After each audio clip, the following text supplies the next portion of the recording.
Hey there friends, Dave Paulides, Canadian Missing Project. That is Huck L. Berry. She gave me specific instructions. Dad, show him my picture. That's a great picture. That's Huck in her life-saving cape. But she's very proud of that, of course. And she's a good girl. And you saw Huck's a good girl. It's raining outside today, and we're huddling up in the house. She actually doesn't like it when it rains. It's something about getting it on her nose that she don't like. Yeah. You don't like that, huh? You say no, Dad. Okay, we're gonna get on it. Please go watch our movie, Missing 411 National Parks, Washington State. It's on Amazon right now. You can also watch it on YouTube, pay-per-view. So go check it out, please. And got an interesting show for you today. Kind of not your run-of-the-mill show on missing people, but it is related, as I have told you before. This one is about a topic you've asked me to talk about more, and I will, and I'm going to. It's about giants. I wrote a book called Bigfoot, Wild Man, and Giants. And it's a thick book. All it has in the book is articles about missing people articles about Bigfoot as it was described for the last 300 years on different continents and different newspapers, and giants. And wild men.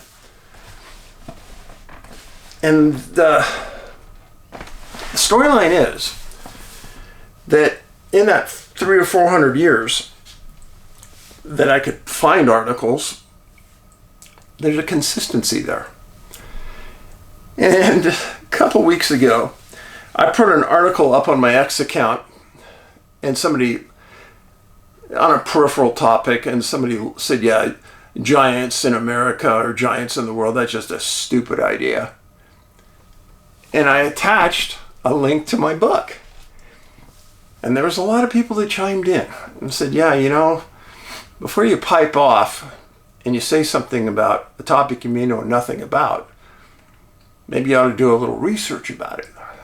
So, and then I got real riled up today. You're going to see why. Somebody sent me a link on Amazon. Somebody in the United States named Kenneth Dragost put this up on Amazon for sale. Introducing Missing 411. Yeah. Like he came up with the idea. Like he's going to introduce the world to my books. Can you believe this? Folks, I don't get riled up too much. But can't people have a brain in their body to develop another storyline rather than to use mine? Or maybe even say, hey, Dave, I'm thinking about using this title. Do you mind? No calls. I don't even know who this guy is. What I'm worried about is that people will see Missing 411 and they'll think I had some part in writing that. Oh, but that is not all. How about this one? How about if I want to write a book and call it like all my other books, Missing 411 Germany? Oh, I can't do that anymore. Because this guy wrote a book called Missing 411 Germany for sale on Amazon. Can you freaking believe it? It's true. Now, long ago, I spoke to a trademark copyright attorney, and no, I can't copyright Missing 411. I couldn't trademark Missing 411. I could trademark it if it had a specific look to it, but if someone wanted to just type out Missing 411 in a book title, they could do it, as these people have done.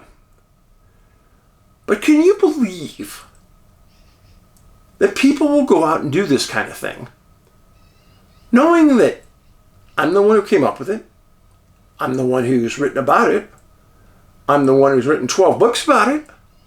And now they're going to go and profit off my work. Would you get mad about that? Yeah.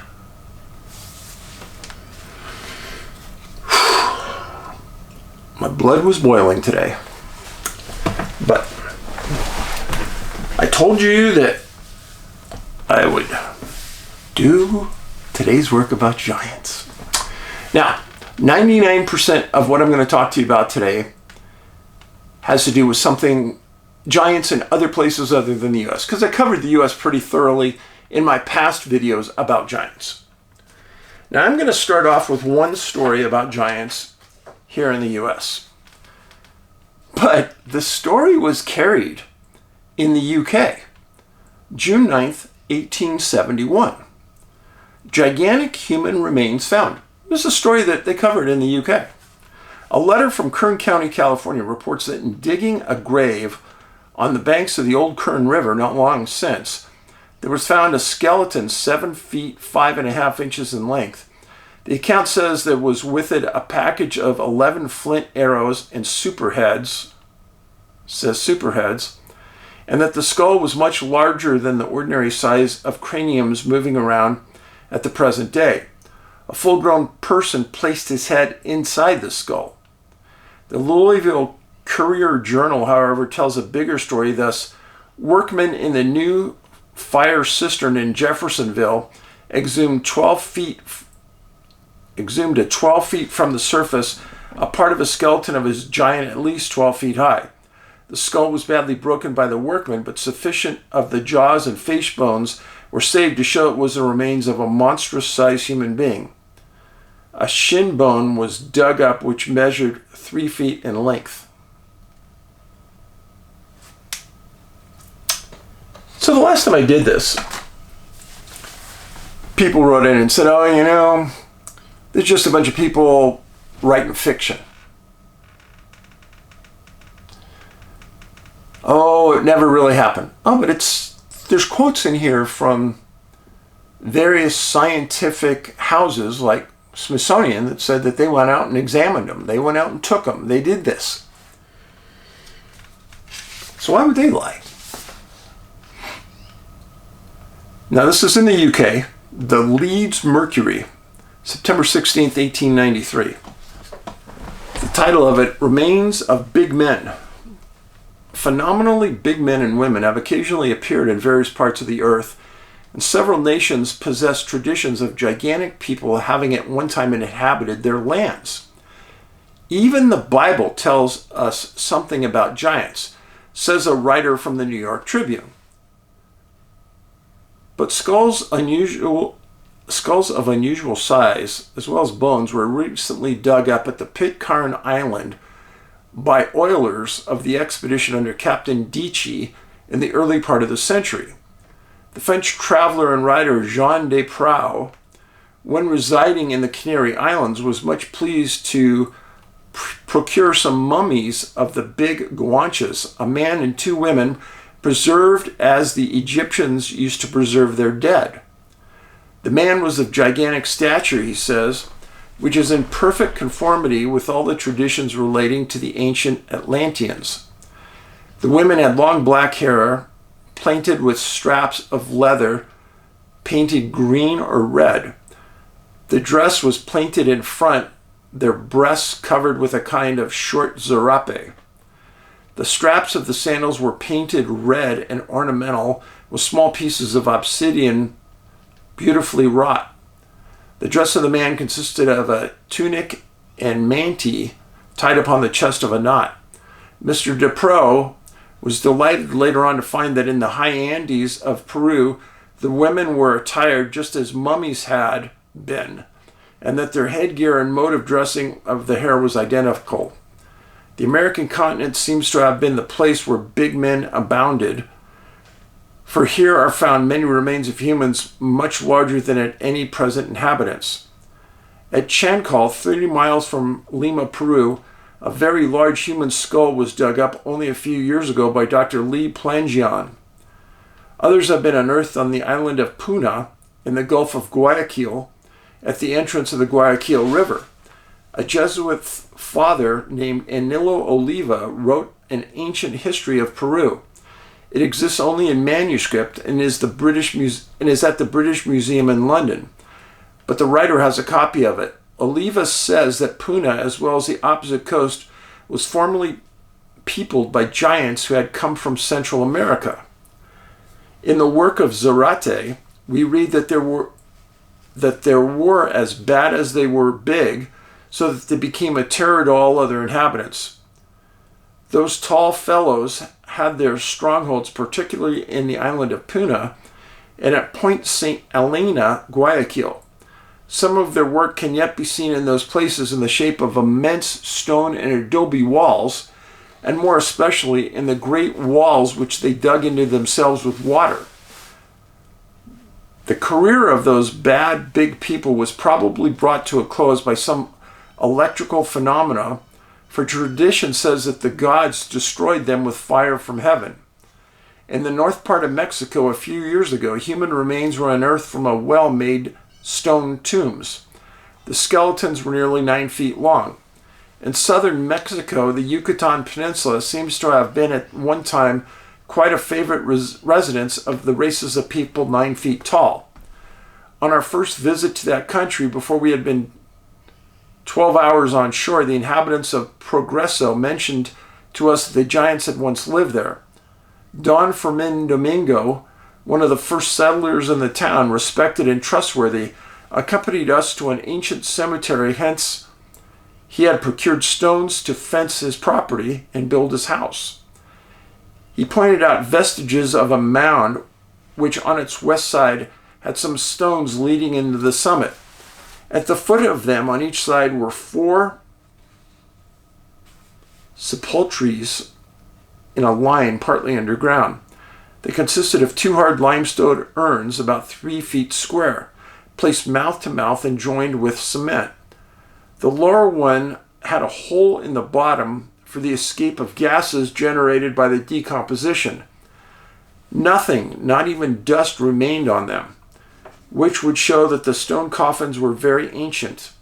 To the student of the discovery of the deeply interesting, for the reason they were exactly like some found in Magir, the lower plains of Chahala. The only difference between that and the Magir, I can't read it, was clay instead of stone. But the position of those Progreso, we infer that the bodies were interred in a squatting posture, which is customary in many parts of America.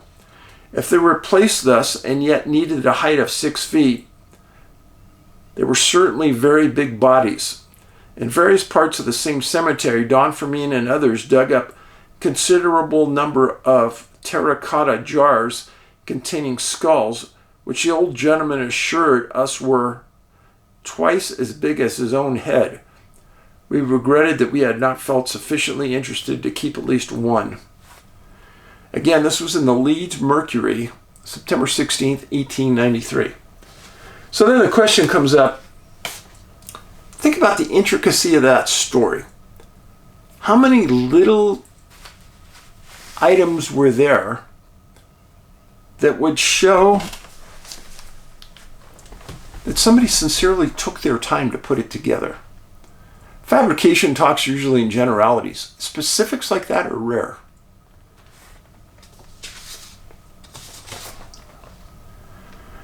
Moose Jaw, Canada Times, Friday, September 7th, 1894. This is a really bad copy and I'm going to work my way through it. The remains of a forgotten race were recently dug up from the mounds on the south side of Crystal Lake, Michigan. One contained 5 skeletons and the other 3. In the first mound was an earthen tablet 5 inches long, 4 inches wide, and half an inch thick. In the other mound there was a casket of earthenware 1.5 inches long, 3 inches wide. The cover bore various inscriptions. The characters found upon the tablet were also prominent with the casket. Upon opening the casket, a copper coin about the size of a 2-cent piece was revealed, together with several stone types, with which the inscription or marks upon the tablet and casket were evidently been made. There were also 2 pipes, one of stone and the other of pottery, and apparently the same material of the casket. Other pieces of pottery were found, but so badly broken as to furnish no clue as to what they might have been for. Some of the bones of the skeletons were well preserved, showing that the dead men must have been persons of huge proportions. The lower jaw is immense. An extraordinary jawbone fits inside with ease.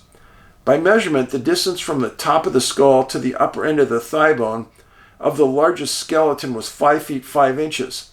A doctor who was present stated that the man must have been 11 feet high. One of these mounds was partly covered by a pine stump 3 feet 6 inches in diameter, and the ground showed no sign of ever been disturbed.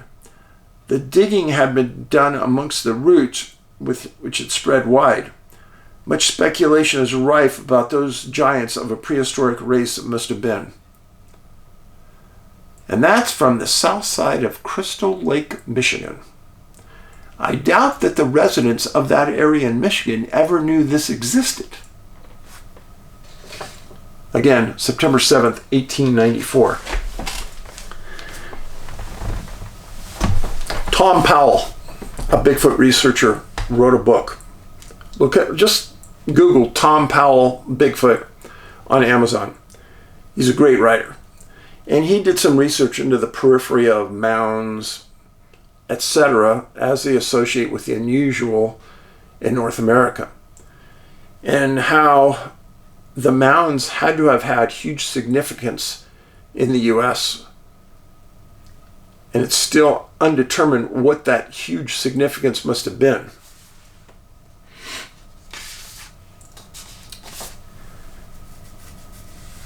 This one, the mummy of a giant, body of a man 9 feet high. This is November 25th, 1895. About the 1st of October, the corpse of the biggest man that ever lived was dug up in San Diego, California. And all events there are of no satisfactory record of ancient or modern history of any human being nearly so tall. The mummy, for in such condition the remains were found, is that of a person who must have been about 9 feet high in life. This makes allowance for a shrinkage which may be pretty clearly calculated.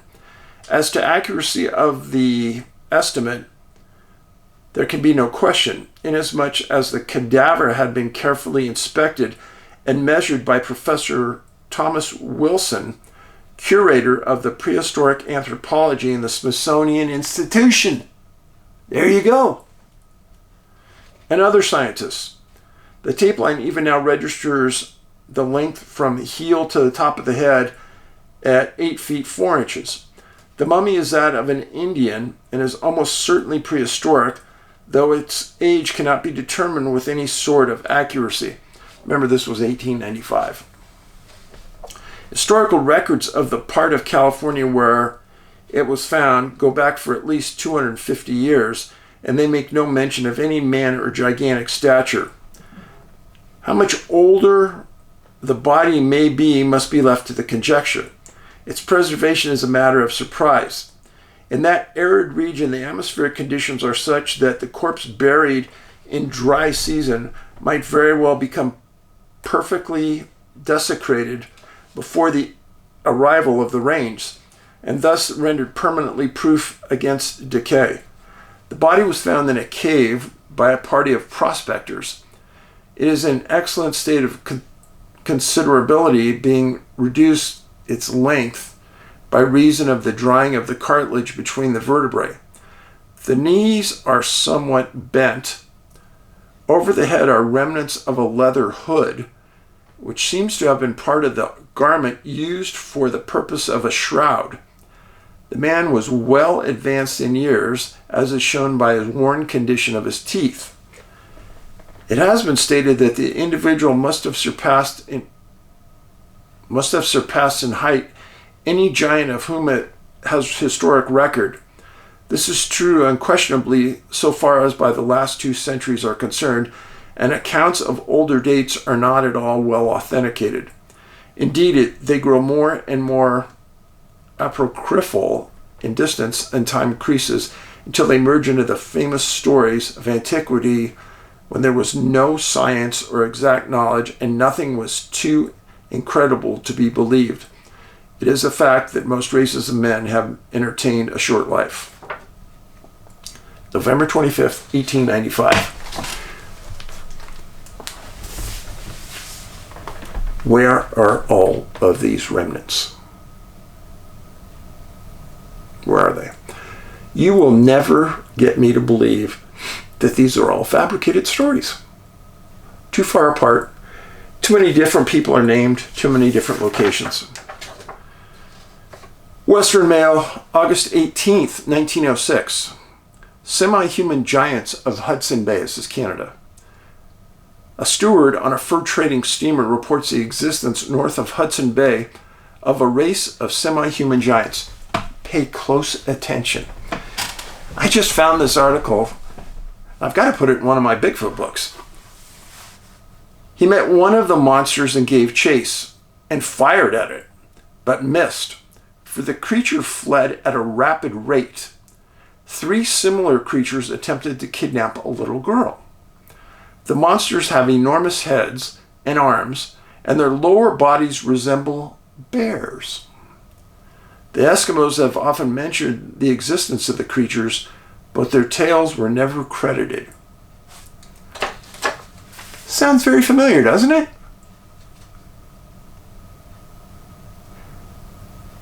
The monsters have enormous heads and arms, and their lower bodies resemble bears. Gee, what could that be? People say, Dave, you're holding back from us. I make you think for yourself. If I have to tell you things, you're probably not going to believe it. Which is why I have the smartest audience of anybody on YouTube. I know you guys get it. I know you guys aren't shook. And I know you guys don't need to be spoon-fed. Evening Telegraph, UK, August 16th, 1912. Human remains at Repton. 6-foot skeleton found. Workmen engaged in removing the Repton School cricket pavilion to a position near the science block on Thursday were astonished when their spades struck a hard substance which proved to be the skull and thigh bones of a human skeleton. First of all, old bones are very brittle normally. If bones are hard, something really unusual was going on. Every tooth in the head was in splendid condition, and the full skeleton proved to be that of a man probably 7 feet high. Other miscellaneous human relics were found, including a smaller skull, probably of a youth. The bones appeared to have been hurriedly collected and buried, and one theory is advanced that they were removed and deposited at the time of the rebuilding of the church in the 14th century. Another that they are the famous remains of warriors killed during one of the battles fought by the Danes during one of their incursions up the Trent.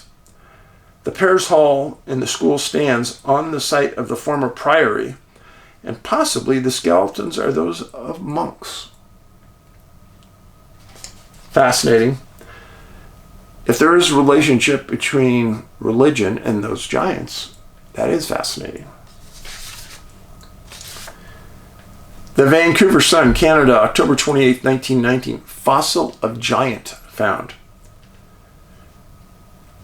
Remains larger than anything here discovered. Veracruz, Mexico.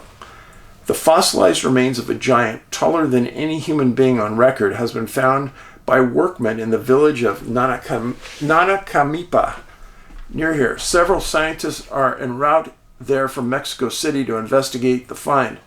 Local scientists admit that the fossil appears to resemble a human being, but express the opinion that it is a prehistoric vertebrate.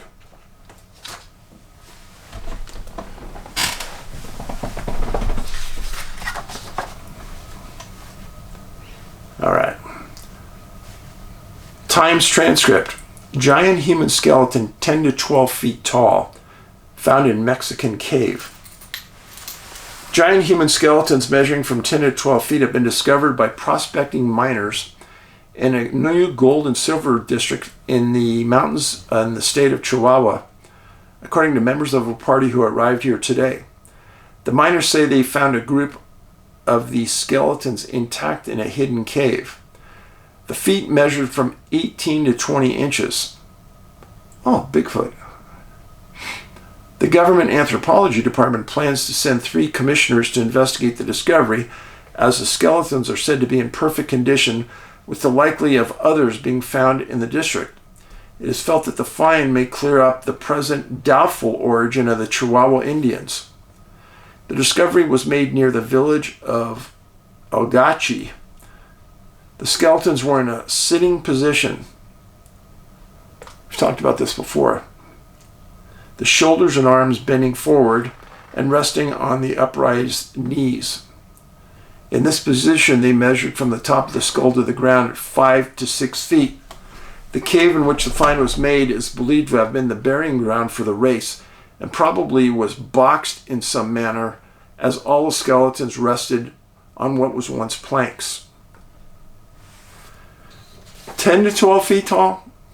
People say, oh, well, 7 feet isn't that big. How about 12 feet? Is that big enough for you? 10 feet big enough?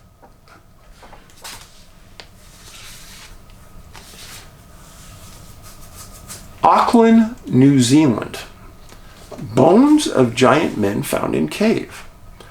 A huge cavern, which was apparently inhabited by human beings in ancient times, has been discovered at Wagaros. The cave is about 40 feet in height and 50 feet wide. Deep in the dust on the floor are the bones of human beings, fish, birds, mingled with strange bones, possibly of moas. Several of the skeletons have reddish, fuzzy hair adhering to the skulls, raising doubts about, if they were Maoris. The skeletons are huge. That of one man is estimated to be 7 feet in height. The inhabitants of the cave apparently lived in captivity. Their cooking and sleeping places are fairly intact. The discoverers say positively that it is not a burial cave. So the Maoris, do some research on them. They were not big people. Doubtful that that's who they were. So, in fact, very doubtful. The Bolton News. This is the headline. In the book of Genesis, we are told there were giants in the earth in those days. Now archaeologists are unearthing evidence of them, remains of 6-toed giants. July 11th, 1974. The Bolton News. Diggers found amazing proof of the 6-toed giants. Archaeologists busy on a dig in Denmark recently uncovered the remains of a giant, and it prompted them to recall the compilers of Genesis who wrote, there were giants on the earth in those days. It's amazing to me how some people can discount biblical writings. Yeah, biblical writings tend to follow history pretty well. A lot of people have told me that the reason the Smithsonian and these other museums refuse to acknowledge the giants is because it proves the biblical text was correct. Instead, there is evidence in the shape of skulls, bones, and artifacts that giants ranged over the whole planet, from the plains of Asia and the mountains of Central Europe to every part in America. In the Western Hemisphere, evidence is found from the far south in what is now Patagonia up to the tundras of Alaska, once a far warmer region. Then there were inland bridges which were thousands of years later destroyed in a terrible cataclysm recorded in Genesis and in many myths. The giant men were contemporaries and even adversaries of monstrous animals and dinosaurs, which paleontologists assume vanished at an epic preceding by many thousands of years the appearance of either man or anthropoid ape or mammal. About 1810, they were found at the headwaters of the Tennessee River, footprints of immense age impressed on the solid rock. They included 6-toed feet of giant men. One such print, said to be of a human heel, one of the horses, it appears, that they found had slipped and then recovered its footing. The footprint suggests that of an army of giant men were traveling in the same direction, and that a giant led his horse when passing the mountain of an army. 60 years later, in 1870, Frank Flesch of an Indian Bureau in Washington, D.C. reported that the Omahas were digging a grave near the house near their ex-chief. 2 grizzly bears, that was the name of the chief, unearthed the skeleton of 8 giant men lying in a row. Their skulls were 2 feet. The skulls were 2 feet long.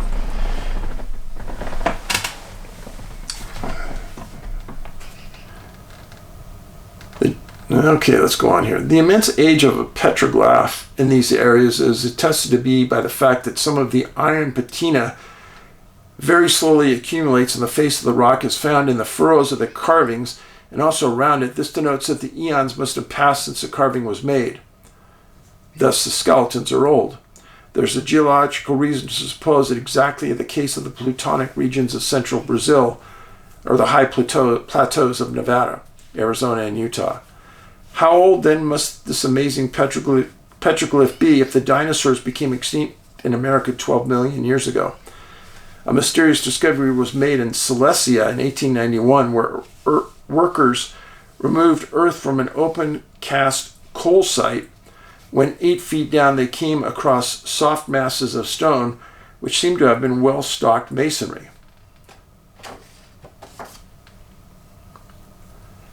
Excavating that, they found an ancient tomb of large square blocks with rose-colored granite. As they probed on, they came to the entrance of a tomb. Their exploration revealed an amassing sarcophagus of Egyptian type. But of course it was not the work of ancient Egyptians. It took the form of an image of a giant man lying full length and made of some strange material like clay, but brightly colored in blue. The giant had a girdle around its waist. Close-fitting sandals were on his feet, and on his head was a crown shaped like a bishop's mitre, but topping it would look like either a hawk's or an eagle's head. The face of the giant was imperious as those of the colossal portions images on Easter Island. His nose and mouth were large, but his low cheekbones were not those of the local inhabitants or natives. Yet the hands were as small and delicate as those of a woman. Now note, the feet were also crossed and had 6 toes. The sandals had been cut so as to bring the 6th toe into prominence, as if the giant was proud of the distinction. The hair was shown as thick and bushy, reaching to the shoulders. Title of the next section was Double Row. Inside the sarcophagus were handfuls of dust. All that was left of bones and skull. No more amazing evidence of antiquity could be found for all parts of the human body, and very last to disintegrate is the human skull. Amazing finds were also made in California in 1810 and in Montana in 1924. One was that of a 6-toed giant, another the skull of a man found 130 feet deep in the mine covered with clay. An amazing skull of a giant man with double row of teeth all around the massive jaws were found on a farm in Ukraine in July 1920. Evidence, it seems, that the statement of an old Babylonian Talmud called the Brakoth, that the giants before the great deluge had double rows of teeth. Double rows of teeth. That'd take a lot of time to floss and brush. Not sure I'd like that. Okay, the Toronto Star, December 5th, 1993. Robust 8-man remains found in South Africa. Fossil hunters have found a pit of an 8-man remains that may shed light on the links between South and East African pre-humans who lived more than 1 million years ago. The 8-man pit is one of the most important finds in South Africa in the last 50 years. Retired geologist Andre Kaiser found the site, 30 kilometers west of Johannesburg. The site is tremendously rich, and I think we'll be able to find a lot of skulls, and this will help us identify 8 men of particular breeds. I have found the remains of at least 5 individuals and 8 fragments. Among them, I think I have the largest 8-man teeth yet discovered in South Africa. The teeth are at least twice the size of those of an adult human. Drymulin is about 6 kilometers north of Sterkfontein Caves, which since the 1930s have produced a quarter of the early fossil remains. Quote, this creature qualifies and have been a member of a family man, but out on a limb, quote, said evolution expert Phil Tobias. It walked upright and may have had a rudimentary capacity for tool using. You don't hear much about that, do you? Well, I hope that overview, that was just a brief overview of the giant topic. The thing I ask for you is when you read things about topics you haven't really researched much, don't go into the bathroom and flush the toilet on it. Give it some time. Let it settle in. Do some research on your own. Remember, your opinion is only as valuable as the research and time you put in the topic. I really, really appreciate you being here. Remember to be kind to your neighbors, kind to the postman at the post office, the clerk at the supermarket. Costs nothing. And you never know who you're going to run across who may be having a mental health crisis. And we should all care about that. Huck says goodbye. Be safe. Paulides out.